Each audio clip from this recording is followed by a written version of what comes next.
அடிக்கடி அந்த இடம் வாஷ் பண்ணாதீங்க. குளிக்கும்போது ஒரு வாட்டி வாஷ் பண்ணால் போதும். மொத்த டைமில் எவ்ரி டைம் யூஸ் அ டிஷ்யூ பேப்பர்.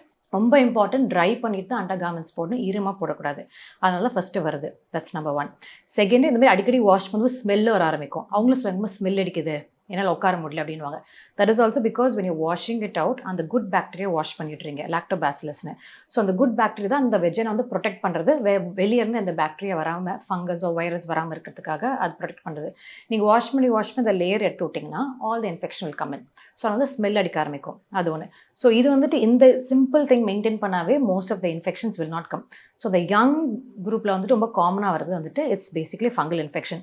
அதுக்கடுத்து 20 இயர்ஸ் அதுக்கப்புறம்லாம் டியூரிங் த மேரேஜ் அந்த டைமில் போகும்போது மோஸ்ட் காமன் இந்த மாதிரி பாக்டீரியல் இன்ஃபெக்ஷன் வரும், ஃபங்கஸ் அண்ட் வைரல் இன்ஃபெக்ஷன் வரும், வைரஸ் வரும், and sexually transmitted infections now it's on the rise. Especially like கல்யாணம் ஆனதுக்கப்புறமோ or people have multiple sexual partners அந்த மாதிரி இருந்தாங்கன்னா ரொம்ப காமனாக if they don't use a practise safe sex,